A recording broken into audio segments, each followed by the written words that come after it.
이 시간 우리가 함께 볼 하나님의 말씀은 마가복음 6장 7절에서 13절까지의 말씀입니다. 마가복음 6장 7절에서 13절까지의 말씀입니다.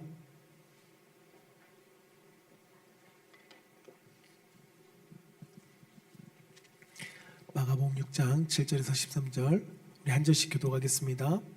12 제자를 부르사 둘씩 보내시며 더러운 귀신을 제하는 권능을 주시고 명하시되 여행을 위하여 지팡이 외에는 양식이나 배낭이나 전대의 돈이나 아무것도 가지지 말며 신만 신고 두 벌 옷도 입지 말라 하시고 또 이르시되 어디서든지 누구의 집에 들어가거든 그곳을 떠나기까지 거기 유하라.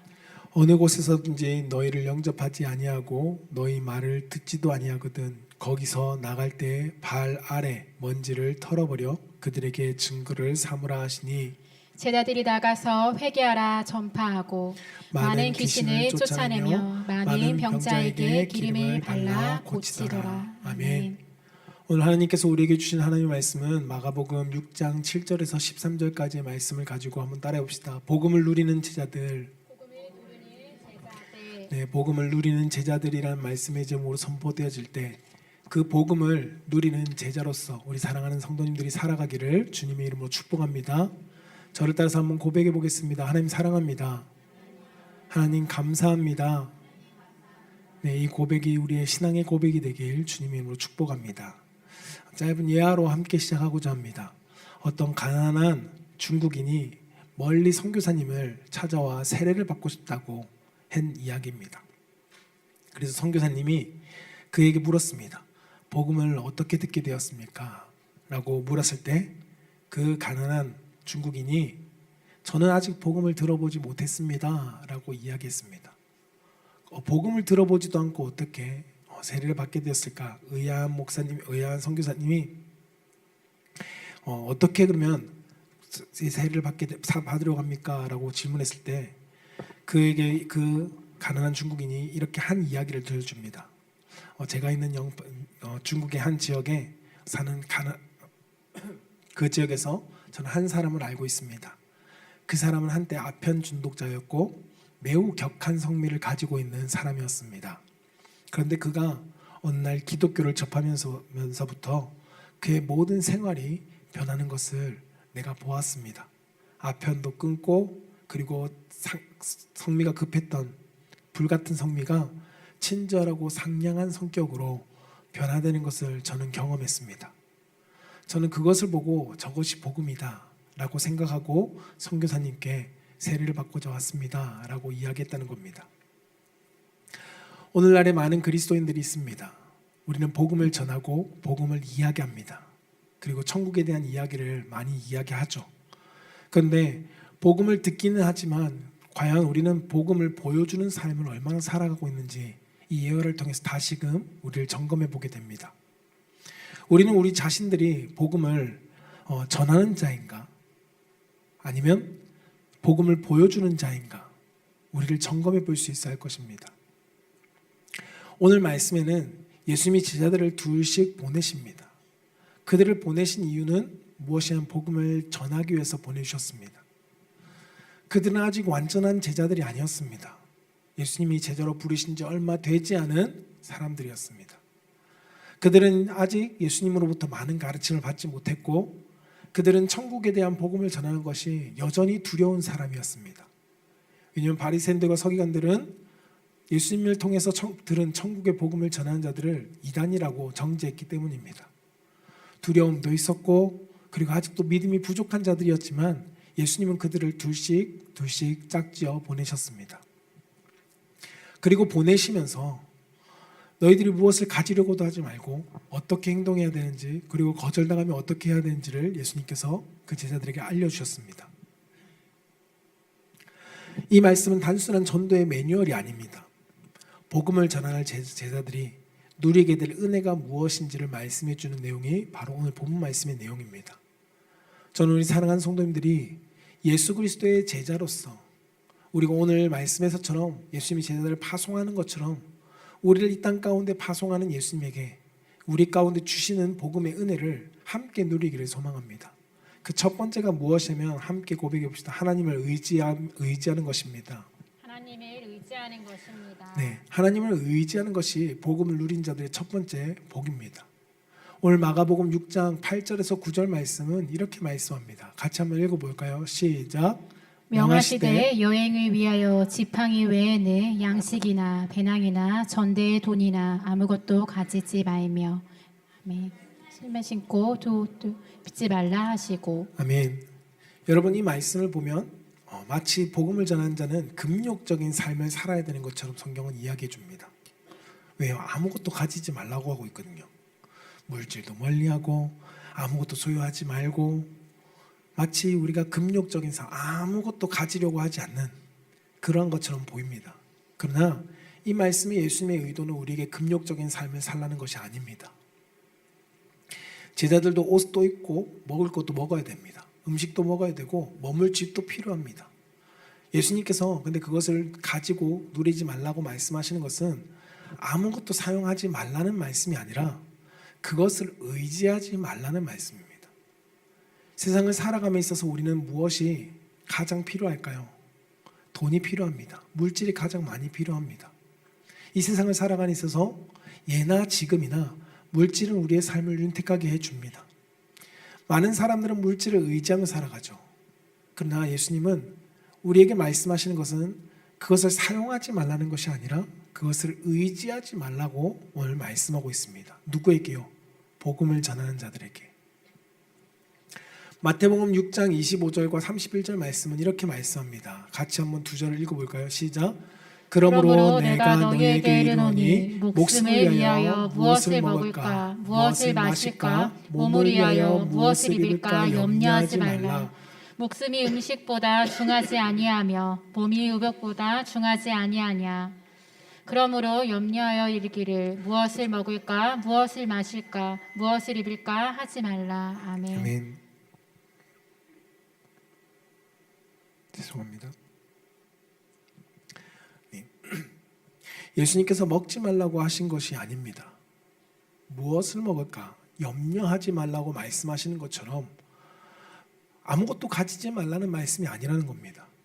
제자들이 복음의 현장으로 나아갈 때 그들이 준비해야 될 것에 있어서 우리가 우선순위 둬야 될 것, 우리가 복음을 전함에 있어서 의지해야 될 것은 무엇이냐?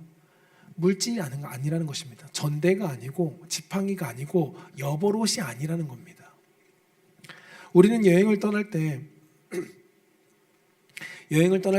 여벌옷도 준비하고 전대도 준비하고 많은 것들을 준비하죠. 왜요? 좀 더 윤택하고 좀 더 행복한 여행을 하기 위해서 우리는 그것을 준비합니다. 그러나 예수님은 우리가 여행이 아니라는 겁니다.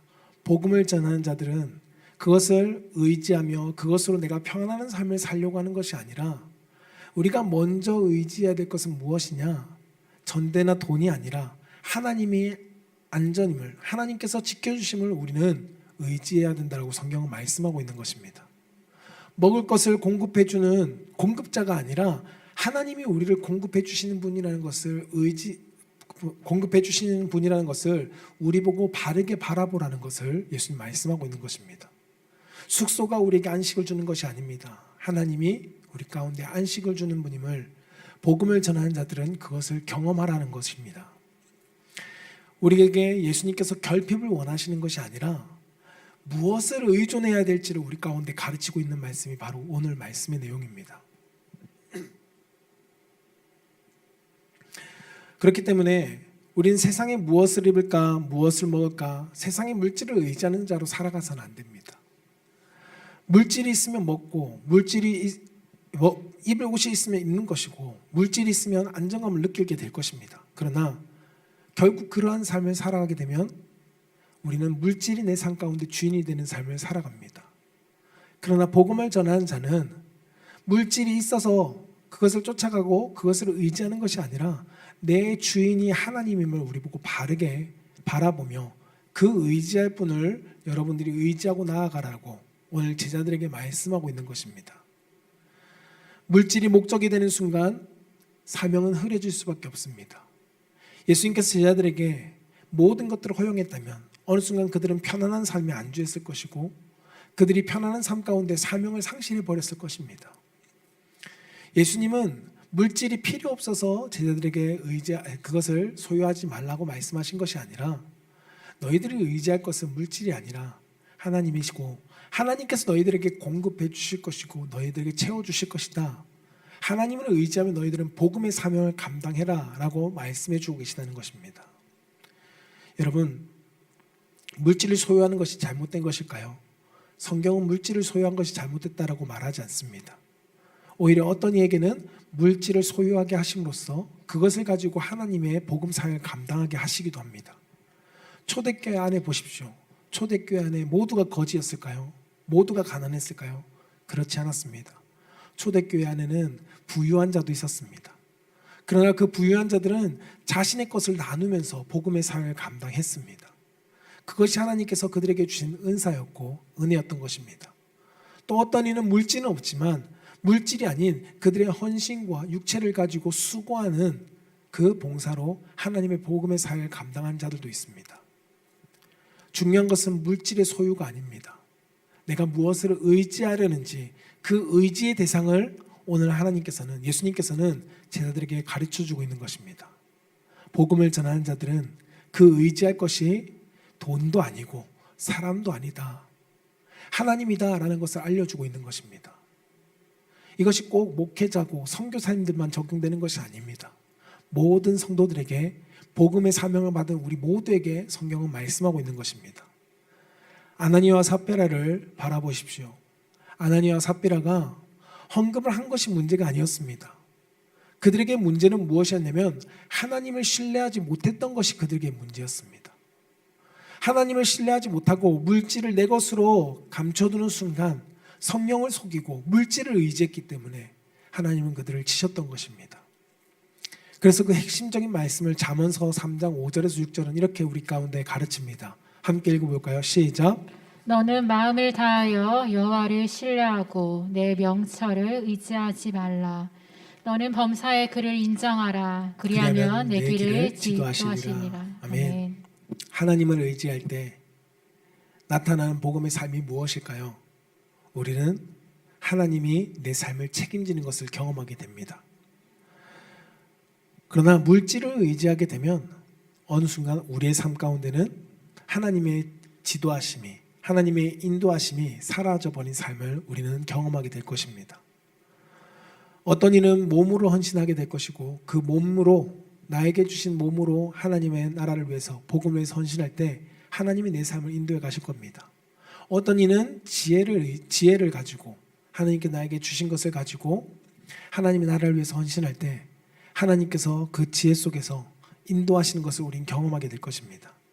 각각의 하나님께서 여러분들 가운데 주신 은사와 축복들을 통해서 우리는 복음을 전하는 자로 부르셨다는 것을 우리는 기억해야 합니다.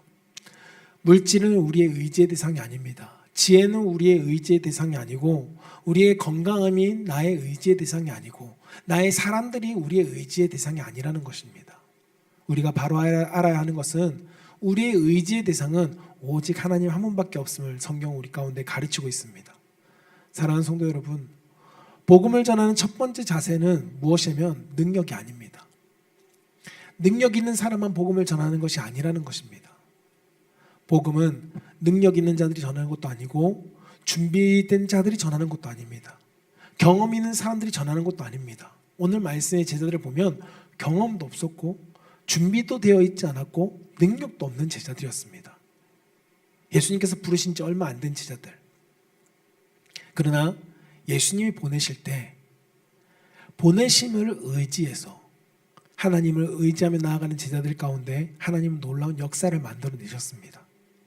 저는 우리 사랑하는 성도님들이, 여러분들의 믿음의 여정 속에 하나님은 여러분들을 복음을 전할 자로 부르셨습니다. 여러분들이 그리스도를 믿고 영접하고 복음을 받은 자라면 여러분 모두는 나의 삶의 터전 가운데 하나님께서 복음을 전할 자로 보내셨다는 것입니다. 그 삶 속에서 여러분들이 무엇을 의지하는지 다시 한번 되돌아보기를 원합니다. 물질을 의지하고 있는지 아니면 하나님을 의지하고 있는지, 환경을 의지하고 있는지 아니면 하나님을 의지하고 있는지, 내가 사람을 의지하고 있는지 아니면 하나님을 의지하고 있는지. 저는 우리 사랑하는 성도님들이 그 모든 것에 있어 하나님을 의지하며 복음의 사역을 위해, 그 사명을 위해 기꺼이 주님과 함께 동행하는 성도가 되기를 주님의 이름으로 축복합니다. 두 번째는 무엇이냐면 따라해봅시다. 거부함에 상심하지 맙시다. 거부함에 상심하지 맙시다. 네, 거부함에 상심하지 말라는 것입니다. 무엇을 거부하는 것일까요? 복음을 거부함에 상심하지 말라는 것입니다. 오늘 마가복음 6장 11절은 예수님께서 이렇게 가르치십니다. 함께 읽어볼까요? 시작. 어느 곳에서든지 너희를 영접하지 아니하고 너희 말을 듣지도 아니하거든 거기서 나갈 때 발 아래 먼지를 떨어버려 그들에게 증거를 삼으라 하시니. 아멘. 아멘. 많은 성도들이 복음을 어떻게 전하십니까? 라고 물었을 때 설문조사했는데 미국에서 한 건데 한 60% 이상의 성도들이 복음을 못 전한다고 기록했답니다. 그 이유 중에 무엇일까? 여러 가지 이유가 있었지만 가장 큰 이유는 무엇이냐면 거절과 그리고 관계가 깨어질 것에 대한 두려움 때문에 복음을 전하지 못했다라고 설문에 나왔습니다. 내가 이 사람과의 복음을 전했을 때 관계가 깨어지면 어떡할까? 거절당하면 내가 상처받지는 않을까? 내가 이 사람이랑 내가 이 사람에게 이상한 사람으로 보이지는 않을까?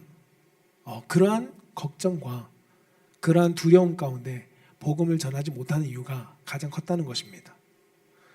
이것은 현대의 고민만이 아닙니다. 예수님께서도 이미 제자들에게 거절당할 것을 아셨고 그들 가운데 미리 말씀해 주신 말씀이 오늘 11절 말씀입니다. 그들이 영접하지 않으면 발에 먼지를 떨어버리라는 것입니다. 왜 먼지를 떨어버리는 걸까요? 이 먼지를 떨어버리는 유대인의 문화 속에 있습니다. 그것은 무엇이냐면 유대인들이 이방 땅을 다녀오면 그 땅의 먼지를 털어버렸습니다. 그 행위는 나는 그 책임에서 자유하다는 겁니다. 나는 이 땅을 밟았지만 나는 이 땅과는 관계 없다라는 의미로 먼지를 털어버렸습니다. 예수님은 유대인 문화 속에 이것을 알고 계셨습니다. 이들이 너희가 복음을 전했는데 복음을 듣고도 너희를 영접하지 않으면 너희는 전한 것으로까지가 책임이 다다. 그것에 대한 책임은 그들이 믿지 않고 심판받은 것에 대한 책임은 너희들에게 있지 않다라는 그 행위로 증거로 너희들이 먼지를 털어버리라 라고 예수님께서 말씀하신 것입니다. 분명히 복음을 전하는 것은 우리의 책임입니다. 하나님은 우리 가운데 복음을 전할 사명을 주셨습니다. 그러나 복음을 받아들이는 것은 우리의 책임이 아닙니다. 우리에게 주신 사명은 복음을 전하는 것이지만 복음을 그들이 거부했다면 그 책임은 하나님께서 감당하게 될 것입니다. 그러므로 우리는 해야 되는 것이 무엇일까요? 거절당하는 것에 우리는 두려워할 필요가 없습니다. 또 스스로 우리가 거절당함으로써 내가 복음을 잘 못 전한 건 아닐까? 라는 정죄와 낙심에 빠질 필요도 없다는 것입니다. 왜냐하면 그 결과와 책임은 하나님께서 책임지시기 때문입니다. 우리는 종으로서 해야 될 사명, 그 심부름을 잘하면 되는 것입니다. 복음을 전할 책임이 아니라 복음을 전할 충성을 하나님께서 우리 가운데 원하고 계시다는 것입니다. 고린도전서 4장 2절은 우리 가운데 그래서 이렇게 말씀합니다. 그리고 맡은 자들에게 구할 것은 무엇이다? 충성이다 라고 말씀합니다. 하나님께서 우리에게 물으시는 것은 충성입니다. 했느냐 안 했느냐.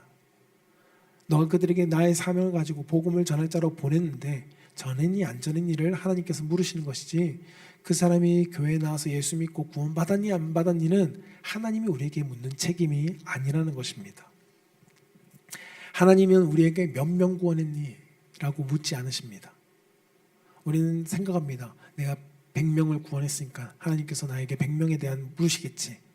하나님이 보시는 건 우리 가운데 몇 명을 구원했니가 아니라 얼마나 충성했니입니다. 마태복음 25장의 달란트 비유를 기억하시나요? 5달란트 가진 자에게 5달란트 남긴 자에게 5달란트의 상을 주셨습니다. 그러나 2달란트 남긴 자도 하나님께서 동일하게 그에게도 상을 주셨습니다. 왜 너는 2달란트밖에 못 남겼니? 라고 책망하지 않으셨습니다. 하나님은 동일하게 칭찬하셨습니다. 그 이유는 무엇일까요? 결과가 크고 작고가 아니라 맡겨진 일이 얼마나 충성했는지를 예수님은 보시기 때문입니다. 우리는 실패를 두려워합니다. 실패를 두려워한다는 건 무엇일까요?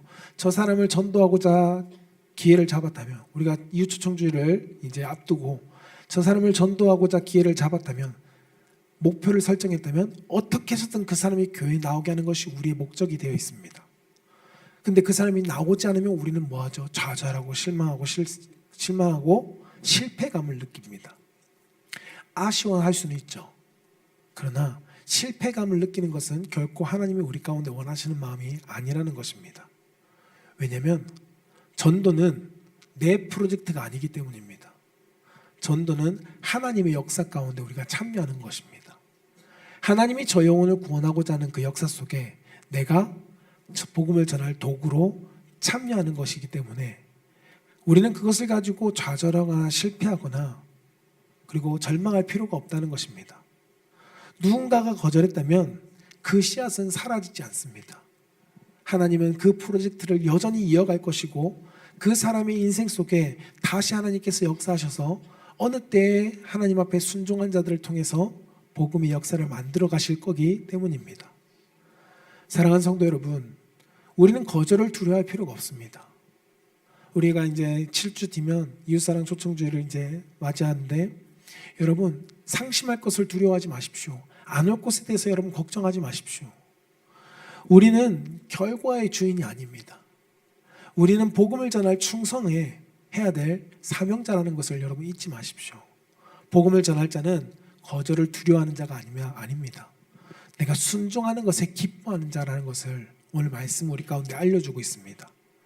저는 우리 사랑하는 성도들이 다시 한번 기억할 것은 복음 전파에는 실패가 없다는 것을 기억하면서 하나님이 일하시기 때문에 오늘도 하나님이 보내시는 저 사람에게 하나님이 품고 있는 저 영혼에게 내가 주님의 마음을 가지고 복음을 전하러 나아갑니다 라는 순종으로 나아가는 귀한 믿음의 성도가 되기를 주님의 이름으로 축복합니다. 세 번째는 복음을 전하는 자들이 세 번째는 따라해봅시다. 복음에는 능력이 있습니다. 복음에는 능력이 있습니다. 오늘 마가복음 6장 12절 13절은 이렇게 말씀합니다. 같이 한번 읽어볼까요? 시작. 제자들이 나가서 회개하라 전파하고 많은 귀신을 쫓아내며 많은 병자에게 기름을 발라 고치더라. 아멘. 네. 여러분 제자들은 특별한 사람들이 아니었습니다. 누구였죠? 어부였고 세리였고 그리고 평범한 사람들이었습니다. 믿음이 완전한 사람들도 아니었습니다. 예수님에 대해서 완전히 신뢰했다면 예수님을 배신하고 그들은 도망가지 않았을 겁니다. 이때는 여전히 이 사람들은 믿음도 부족한 사람들이었습니다. 조금 전까지도 두려워하던 사람들이 바로 제자들이었습니다. 그런데 예수님은 그런 불완전한 제자들을 향해서 사명을 주셨다는 겁니다. 완전한 사람에게 주신 것이 아닙니다. 불완전한데도 예수님께서는 사명을 그들에게 주셨습니다. 무엇하라고요? 복음을 전하라고. 그런데 놀라운 것은 무엇인지 아십니까? 완전하지 않은 제자들이 나아가서 복음을 전했는데 그 복음을 전하는 자리에서 많은 사람들이 회개하고 돌아왔다는 겁니다. 귀신들이 떠나가고 병이 고침을 받았다는 것을 오늘 성경은 기록하고 있습니다. 왜일까요? 제자들이 능력이 있어서가 아니었다는 것입니다. 복음이 능력이 있기 때문에 복음에 순종한 자들에게 나타나는 역사를 예수님께서 보여주신 것입니다. 제자들이 가장 먼저 외친 것이 무엇일까요? 사도행전 2장 37절 말씀에 보면 우리가 나오는데요. 38절에 베드로가 이르되 너희는 회개하라 라고 말씀합니다. 복음을 전함에 있어서 가장 먼저 선행을 요구하는 것은 회개입니다. 복음은 사람을 기분 좋게 하는 말이 아닙니다. 복음은 내 마음을 찌르는 말이고 나의 삶의 방향을 돌아서게 하는 것이 복음입니다. 베드로가 많은 군중을 향해서 복음을 전했을 때 37절에 그들이 마음이 찔렸다라고 이야기합니다. 찔린 그들이 베드로를 찾아와서 어떻게 합니까? 라고 이야기했을 때 베드로가 다시 전한 복음은 회개하라는 것이었습니다. 회개하고 예수 그리스도를 믿어라. 죄의 사함을 받을 것이다. 라고 그들에게 복음을 전해주었습니다. 베드로가 십자가의 복음을 전했을 때 마음이 찔렸고 그들이 찔린 마음을 가지고 어떻게 해야 할까 할 때 회개를 선포한 것처럼 회개가 선포되어졌을 때 그들 가운데 3,000명이라는 사람이 복음의 능력을 경험한 것처럼 여러분 복음은 설득이 아닙니다. 복음 그 자체가 능력이 되고 복음 그 자체가 사람을 변화시킨다는 것을 성경은 우리 가운데 말씀해 주고 있습니다. 복음은 사단의 권세를 무너뜨립니다. 그리고 그 무너진 사단의 권세가 무너진 그 자리에 하나님의 나라를 세우는 것이 복음입니다. 그래서 로마서 1장 16절은 우리 가운데 이렇게 가르칩니다. 같이 한번 읽어볼까요? 시작. 내가 복음을 부끄러워하지 아니하노니 이 복음은 모든 믿는 자에게 구원을 주시는 하나님의 능력이 됨이라. 먼저는 유대인에게요 그리고 헬라인에게로다. 아멘. 여러분, 바울은 복음을 전하는 것을 부끄러워하지 않았다고 이야기합니다. 왜일까요? 복음은 구원을 주시는 하나님의 능력이 되기 때문입니다. 복음은 단순한 종교의 정보가 아니었습니다. 복음은 하나님의 능력이기 때문에 영혼을 살리는 능력이 되고, 복음은 삶의 주인을 바꾸는 능력이 되기 때문에, 더 나아가 복음은 그 사람이 묶여져 있던 죄의 쇠사슬을 풀어내는 능력이 되기 때문에 바울은 복음을 전하는 것을 멈추지 않았습니다. 우리가 복음을 전하면 거절당할 수 있습니다. 아직 복음의 필요성을 느끼지 못하는 사람들은 그 복음을 거절할 수 있겠죠. 그러나 하나님의 능력은 여전히 유효합니다. 그리고 복음이 필요한 자들 가운데 하나님의 능력은 발휘될 것입니다. 그래서 사도행전 1장 8절은 우리 가운데 이렇게 말씀합니다. 오직 성령이 너희에게 임하시면 너희가 권능을 받고 예루살렘과 온 유대와 사마리아 땅끝까지 이르러 내 증인이 되리라. 나의 복음을 전하는 자들이 될 것이다 라는 것입니다. 누가요? 성령이 임한 자에게. 복음은 성령님께서 복음을 통해서 역사하신다는 것을 우리는 잊으면 안 됩니다. 우리가 결과를 만들어내는 것이 아닙니다. 복음의 결과는 성령 하나님께서 만들어내는 것입니다. 복음을 들은 자들이 순종하면서 나아갈 때 역사는 하나님이 하십니다. 저는 우리 사랑하는 성도님들이 여러분들에게 전해진 복음, 그리고 여러분들이 경험한 복음, 그리고 여러분들이 품고 있는 그 복음을 전할 수 있는 성도가 되기를 축복합니다. 그럼으로써 내 안에 있는 복음의 능력이 내 삶을 통해서 드러나고, 더 나아가 전해진 그들의 삶 가운데 복음의 능력이 증거되어짐으로써 하나님이 일하고 계심을 나타낼 수 있기를 주님으로 축복합니다. 복음의 능력을 신뢰할 때 우리는 담대하게 나아갈 수 있습니다. 저는 우리 사랑하는 성도님들이 그 복음을 신뢰하며 복음을 전할 제자로서 우리가 명절을 앞두고 믿지 않는 가족들에게, 그리고 여러분 주위에 이제 복음이 필요한 이들 가운데 복음을 담대히 나타내는 성도가 되기를 주님 이름으로 축원합니다. 말씀을 정리하고자 합니다. 우리 모두에게는 복음의 사명이 주어졌습니다. 특정한 자들에게만 주어진 것이 아닙니다. 오늘 말씀에는 제자들에게 예수님께서 복음의 사명을 주셨습니다. 그러나 그 제자들이 완벽한 제자들이 아니었습니다. 아직도 믿음이 부족했고요. 그리고 아직 그들에겐 용기도 없었고 두려움도 많았던 제자들입니다. 그러나 예수님께서는 예수님 믿고 따르는 그 제자들에게 복음의 사명을 주셨습니다. 오늘 이 복음의 사명을 우리에게도 예수님은 주십니다. 뛰어난 사람, 선교사님들에게만 주신 것이 아니라 지금 예수 그리스도를 이제 믿은 나에게도 주신다는 것입니다. 특정한 이들을 위한 사명이 아닙니다. 복음은 예수 그리스도를 믿는 자들 가운데, 제자된 자들 가운데 사명이라는 것을 우리는 반드시 기억해야 합니다. 저는 우리 사랑하는 성도님들이 때로는 복음을 전하다가 박해를 받을 수 있고요, 거절을 당할 수도 있습니다. 그러나 그것을 두려워하는 것이 아니라 복음에는 항상 하나님의 능력과 하나님의 의가 함께함을 우리가 믿고 우리가 복음을 담대하게 전하기를 축복합니다. 복음에는 실패가 없습니다.